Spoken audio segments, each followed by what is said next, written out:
मित्रांनो, कसे आहात? अभ्यास करत आहात? अभ्यास करायलाच पाहिजे. तर चला, टर्निंग पॉईंट अकॅडमी यूट्यूब चॅनलमध्ये तुमचं हार्दिक स्वागत आहे. आज आपण बघत आहे फिजिक्सचं पहिलं टॉपिक रोटेशनल डायनामिकमध्ये खूप महत्त्वाचा पार्ट बघत आहे. आज आपण हा पार्ट आपल्या या टॉपिकशी खूप निगडीत आहे, खूप महत्त्वाचा आहे, तर सर्वांनी लक्ष द्यावे. तो पार्ट म्हणजे सेंटर ऑफ मास.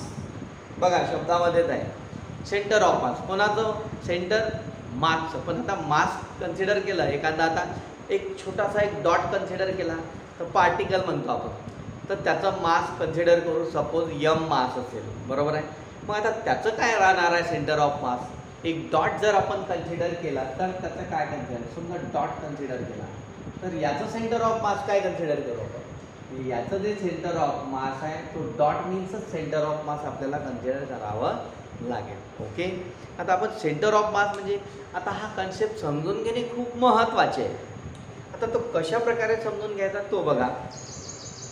कारण आपण पार्टिकल आणि बॉडी या दोघांमध्ये आपण अगोदरच जे आहे ते क्लिअर केलेलं आहे की पार्टिकल कसा असतो, बॉडी कशी असते. बॉडी म्हटलं तर लार्ज नंबर्स ऑफ पार्टिकल त्यामध्ये येतात. कळलं तुम्हाला इथपर्यंत? मग म्हणजे सर्क्युलर मोशन, रोटेशन मोशन. तर रोटेशन मोशन होल बॉडी राहते आणि त्याच्यामध्ये सर्क्युलर मोशन राहते.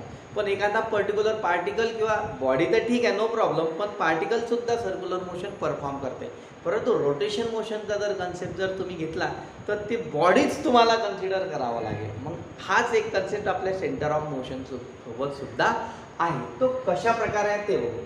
आता या ठिकाणी तुम्हाला डॉट म्हटल्यानंतर पर्टिक्युलर तुम्ही कन्सिडर करणार की हा एक पर्टिक्युलर हा जो डॉट आहे हा पार्टिकल कन्सिडर केला, तर याचं सेंटर ऑफ मास तो डॉट म्हणजेच आपण त्याचं कन्सिडर करू सेंटर ऑफ मास, बरोबर. आता हा पार्टिकल आहे.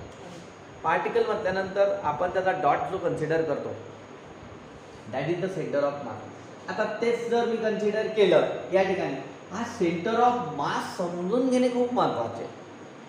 आता या ठिकाणी आता आपण डॉट घेतला, या ठिकाणी एखादा पर्टिक्युलर एखादा रॉड कन्सिडर केला किंवा आपण एखादी लोखंडाची सड कन्सिडर केली, रॉड म्हणा किंवा लोखंडाची सड कन्सिडर केली. या टाईपमध्ये आपण लोखंडाची सड कन्सिडर केली.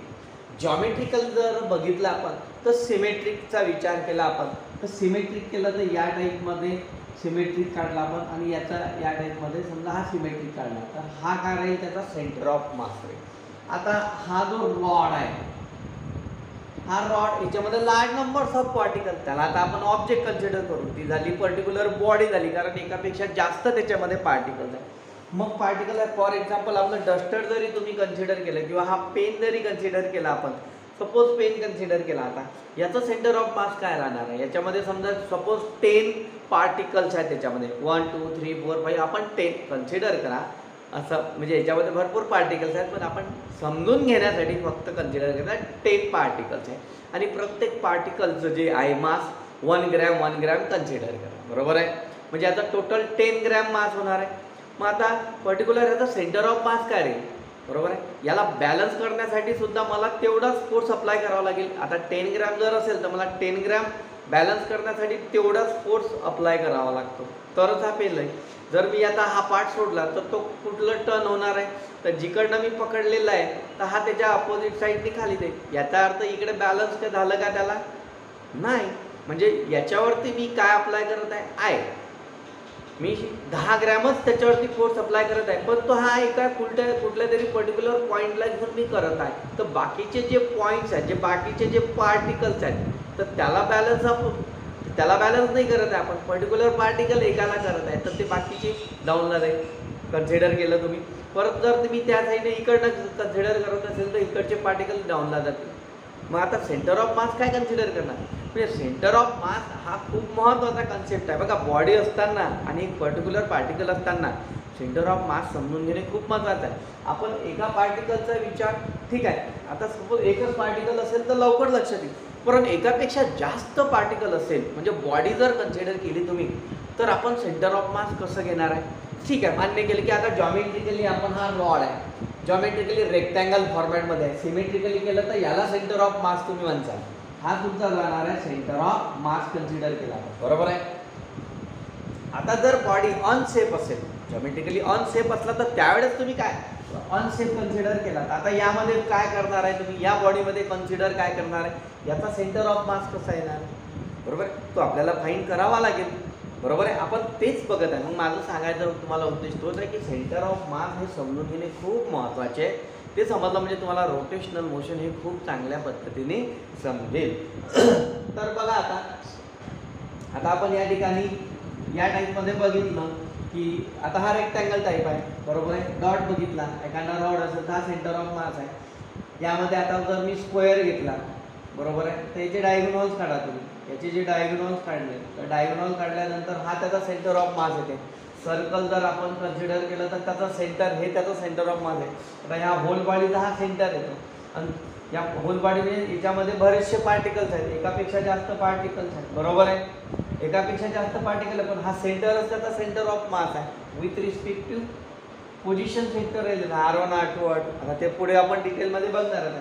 या टाईपमध्ये आता स्पिअर असेल, बरोबर आहे. एखादा स्पिअर असेल, स्पिअर हॉलो असो किंवा सॉलिड असो, त्याचा सेंटर राहील तो त्याचा सेंटर ऑफ मास कन्सिडर करतो. फॉर एक्झाम्पल इक्वॅलेटर ट्रायंगल आपण कन्सिडर केला की साईड ए आहे, तर याचे जे मीडियन्स राहतील ते ज्या पॉईंटमधून जातात म्हणजे कॉन्ग्रुअन्स पॉईंट, त्यांचा जो कॉन्ग्रुअन्स पॉईंट आहे म्हणजे जी सेंट्रॉइड राहतो तो हा जो राहील हा त्याचा काय राहणार आहे, सेंटर ऑफ मास राहणार आहे. व्हेरी सिम्पल आहे, खूप इझी आहे, समजून घेण्यासाठी खूप इझी आहे. पर्टिक्युलर एखादा आपण बघित आहे पण त्या एका पार्टिकलला याच्यामध्ये सर्वात महत्त्वाचा पार्ट आहे ओरिजिन काय घेता, with respect to origin, this is the most important आहे. त्याच्यामुळे आपल्याला तो पार्ट सेंटर ऑफ मासचा कन्फ्यूज करतोय. या ठिकाणी तुम्हाला असं वाटत असले की आता हे एक्झाम्पल बघितले तर तुम्ही म्हणा सेंटर ऑफ मास असं काही कठीण नाही आहे, बरोबर आहे. सेंटर ऑफ मास तर काही कठीण नाही आहे, बरोबर आहे तुमचं, मला मान्य आहे की तुमचं काहीच कुठल्याच प्रकारे रॉंग नाही. आता हा ट्रायंगल मी इक्विलेटरल ट्रायंगल घेतला, जर मी या प्रकारचा ट्रायंगल जर कन्सिडर केला तर आता हा ट्रायंगल कसा आहे, या टाईपमध्ये ही साईड मोठी आहे ही साईड लहान आहे. मग आता काय करणार, यांचे काय करायचे आपल्याला मीडियन्स फाईंड करावं लागतील. जे मीडियन्स येतील मीडियन्सनुसार आपल्याला बघावं लागेल त्याचा सेंट कुठं आहे. बघा आता हा राहील त्याचा सेंटर ऑफ मास, बघितला. आता हा पार्ट किती मोठा आहे, लार्ज पार्ट आहे, पण इकडे लहान पार्ट आहे, पण याचं जे एज आहे ते मोठं आहे, साईड मोठी आहे, इकडे कमी होत जातं पार्ट, इकडे वाढत जातं पार्ट. व्हेरी सिम्पल आहे. मग सेंटर ऑफ मास अशा वेळेस कठीण वाटतंय तुम्हाला, इझी आपण पाहताय की याचे सिमेट्रिकली जो मिड पॉईंट येतो याचा दोघांचा इंटरसेक्ट पॉईंट घेतला, याचे डायगोनल इंटरसेक्ट करतात, तो सेंटर ऑफ मास आहे. सर्कलचा सेंटर आहे, स्क्वेअरचा आहे, इक्विलेटरल ट्रायंगलचा जो सेंट्रॉइड असेल तो, ट्रायंगलचा जो पण सेंट्रॉइड असेल तो आपण सेंटर ऑफ मास कन्सिडर. पण ऑड शेप असताना कसा सेंटर ऑफ मास किंवा एका पर्टिक्युलर पार्टिकलला विथ रिस्पेक्ट टू ओरिजिन घेतला एखादा पार्टिकल, तेव्हा काय राहणार आहे त्याचा सेंटर ऑफ मास, हा कन्सेप्ट खूप महत्त्वाचा आहे, तोच आता आपण बघूया. बघा आता या ठिकाणी आता मी पहिले अगोदर तुम्हाला याचे कन्सेप्ट क्लिअर करू आपण, या नंतर तुम्हाला काय होईल की सेंटर ऑफ मासची डेफिनेशन आपण त्याच्यावरनं तुमच्या लक्षात येईल की अशा प्रकारे ती डेफिनेशन आहे. आता यामध्ये आपण बघत आहे की पर्टिक्युलर बॉडी असताना एखादा पार्टिकल आहे त्याला विथ रिस्पेक्ट टू ओरिजिन, कारण आपण ओरिजिन हा खूप महत्त्वाचा आहे. ओरिजिन काय, सेंटर ऑफ मास ना ओरिजिन खूप महत्त्वाचा आहे. आता आपण एक पर्टिक्युलर एक पार्टिकल बघितला तर त्याचा सेंटर ऑफ मास म्हणजे तो पार्टिकल म्हणजे कन्सिडर केला. मग एकापेक्षा जास्त असेल तर मग आणि अनशेप असला तर काय करता, ठीक आहे. रेक्टँगल असेल तर तुम्ही सिमेट्रिकली कन्सिडर करता, त्याचा जो पण दोन्ही सिमेट्रिकल काढल्यावर त्याचा हे कर, किंवा डायगोनल रेक्टँग्युलर पार्ट असेल शेप असेल तर तुम्ही त्याचे डायगोनल इंटरसेक्ट असाल तो कन्सिडर करा. स्क्वेअर असो, इक्विलेटरल ट्रायंगल असो, सर्कल असो, त्याचा सेंटर म्हणजे सेंटर ऑफ मास घेता. पण जो ऑन शेप असेल असा ऑड शेप असेल तर मग तुम्ही काय करणार, ही तो ह्याच्यात लार्ज नंबर्स ऑफ आहे, n पार्टिकल्स आहे, n नंबर्स ऑफ पार्टिकल आहे, म्हणजे आपण सिस्टीम्स ऑफ पार्टिकल कन्सिडर केली, ही बॉडी आहे, बरोबर आहे. मग विथ रिस्पेक्ट टू तुम्हाला ओरिजिन कन्सिडर केल्यानंतर आता कोणाला तरी ओरिजिन करणार तुम्ही, मग त्याच्यानुसार सेंटर ऑफ मास काय हा कन्सेप्ट समजून घेणे खूप महत्त्वाचे आहे. म्हणून आपण आता त्याकरिता हा कन्सेप्ट समजून घेण्याकरिता आपण अगोदर बघूया की दोन पार्टिकल असतील आणि विथ रिस्पेक्ट टू ओरिजिन तर त्यावेळेस सेंटर ऑफ मास कसा राहील ते बघूया. आता फॉर एक्झाम्पल आपल्याकडे हा ए पॉईंट आहे, हा एक पार्टिकल आहे, हा बी पार्टिकल, याला ए पार्टिकल म्हणलं बी पार्टिकल. आणि सिस्टीम कन्सिडर करत आहे 2 डायमेन्शन सिस्टीम. 3 डायमेन्शन सुद्धा असू शकते, आपण 2 डायमेन्शनचं करू. ओके, हा along x axis along Y axis, आणि हा आहे विथ रिस्पेक्ट टू ओरिजिन. आपण हा ओरिजिन कन्सिडर करत आहे, बरोबर आहे, हा ओरिजिन कन्सिडर. मग या ए आणि बी यांचा सेंटर ऑफ मास काय राहणार. आता ही पर्टिक्युलर बॉडी घेतली आपण या ठिकाणी, 2 पार्टिकल आहे, या 2 पार्टिकलचा सेंटर ऑफ मास आपण कन्सिडर. आता यामध्ये हे काढून टाकले, 2च पार्टिकलचा आपण विचार ए किंवा रॉड कन्सिडर करत, बरोबर आहे. मग यांचा सेंटर ऑफ मास ते मिड पॉईंट रॉड जर म्हणत आहे आपण आणि एफ बीचा, बरोबर आहे, तो सेंटर ऑफ मास याच्यानुसार. मग with respect to origin consider करत आहे, विथ रिस्पेक्ट टू ओरिजिन, तर हा काय त्याचा पोझिशन वेक्टर कन्सिडर करू आपण. याचा पोझिशन वेक्टर R1 कन्सिडर केला आपण. ओके, वेक्टर क्वांटिटी येते. याचा जो आहे पर्टिक्युलर हा R2 आपण पोझिशन वेक्टर कन्सिडर करणार आहे. आणि हा जो आहे सेंटर ऑफ मासचा कॅपिटल आर किंवा आर घ्या, स्मॉल आर किंवा कॅपिटल आर घेतला तरी चालेल, हा त्याच्यानुसार त्याचा पोझिशन वेक्टर आपण कन्सिडर करत आहे. मग बघा या ठिकाणी आपण या पार्टिकलचं मास सपोज m1 मास असेल, याचं मास m2 मास असेल. तर आता आपण हा जो सेंटर ऑफ मासचा कन्सेप्ट आहे मॅथमॅटिकली बघत आहे, म्हणजे मॅथमॅटिकली येतोच तो, तर तुम्हाला खूप चांगल्या पद्धतीने सेंटर ऑफ मास कळेल की कशा प्रकारे. आता याचं आपण मॅथमॅटिकली बघितलं तर आता तुम्ही कॉन्सन्ट्रेट करा, कारण हाच पार्ट आपल्याला पुढे मेन आहे, युजफुल आहे. तर आता याचं सेंटर ऑफ मास काय आहे, विथ रिस्पेक्ट टू ओरिजिन आहे आपल्याकडे. विथ रिस्पेक्ट टू ओरिजिन असताना काय, तर हा R1 आहे, हा M1 आहे, हा R2 आहे, हा M2 आहे. तर vector R is equal to, म्हणजे आपल्याला सेंटर ऑफ मास फाइंड करायचं. Centre of mass vector R is equal to येणार तरी काय येणार, तुम्ही आता आपण हा जो आहे सेक्शन फॉर्म्युला टाईप तुम्हाला दिसेल.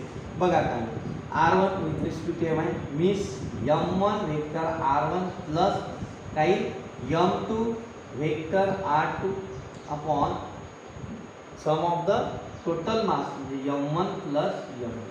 म्हणजे याच्यामध्ये 2 पार्टिकल आहेत, तर टोटल मास काय रे, M1चं आणि ए पार्टिकलचं आणि बी पार्टिकलचं मास, दोघांची ॲडिशन झाली.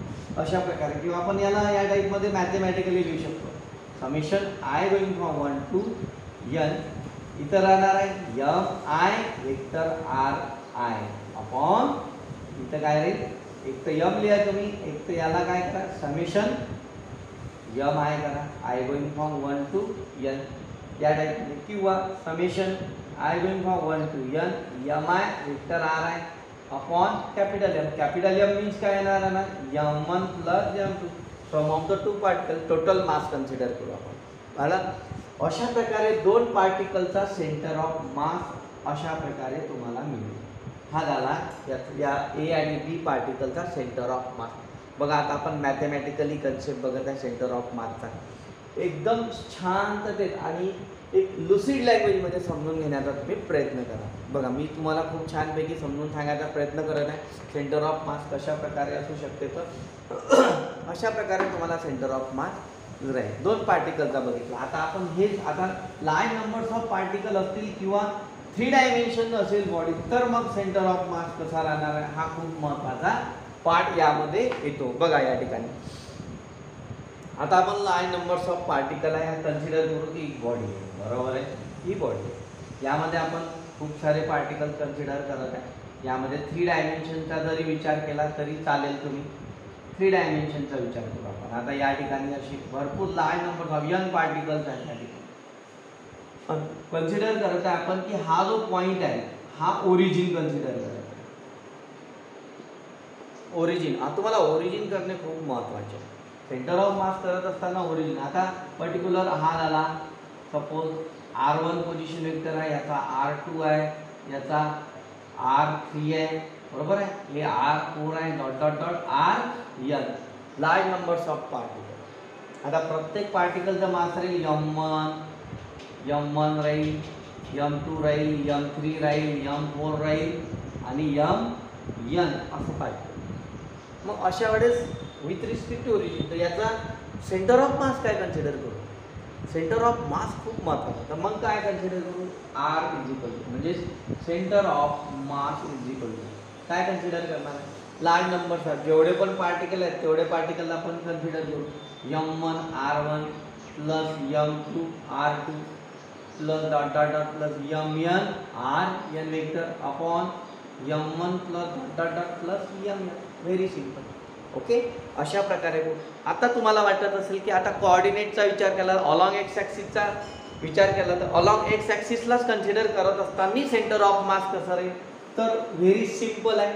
आपण x is equal to consider करू. x इज इक्वल टू म्हणजे centre of mass x. Very simple. जो पोझिशन वेक्टर r घेतला, तर r जो पोझिशन वेक्टर घेतो आपण 3 डायमेन्शन असेल तर x y आणि z कन्सिडर करू, 2 डायमेन्शन असेल तर x आणि y कन्सिडर करू. तर यामध्ये कशा प्रकारे येणार आहे, very simple.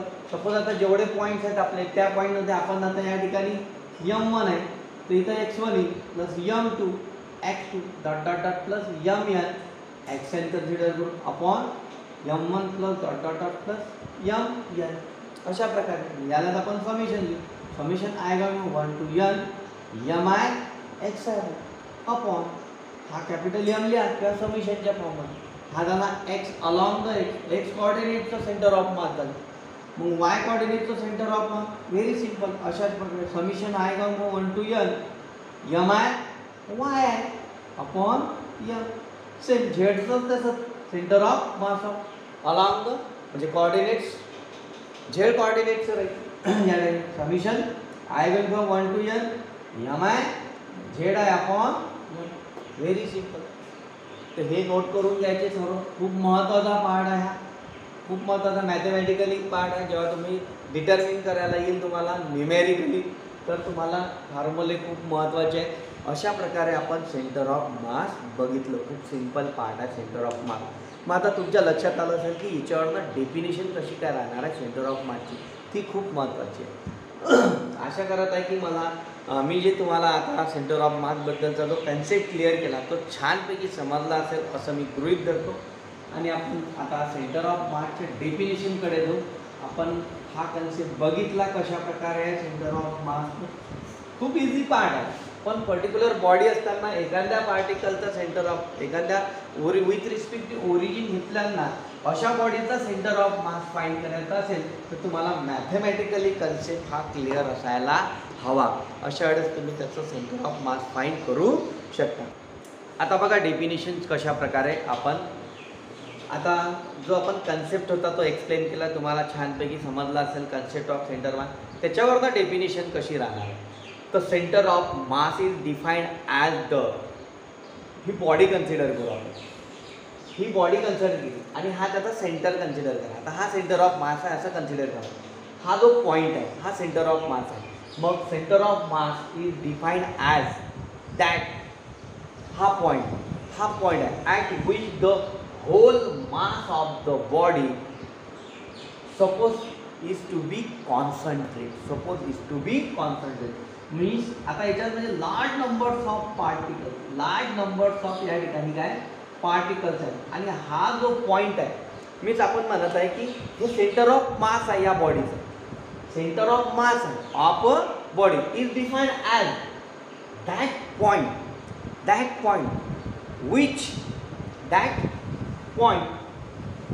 at which whole mass of the body suppose is to be concentrated. या पूर्ण बॉडीचं, या बॉडीमध्ये खूप n पार्टिकल्स आहेत, large numbers of particle, that is the n numbers of particle आहे. n नंबर्स ऑफ पार्टिकल तर प्रत्येकाचं m1 m2 mn पर्यंत मासेस राहील.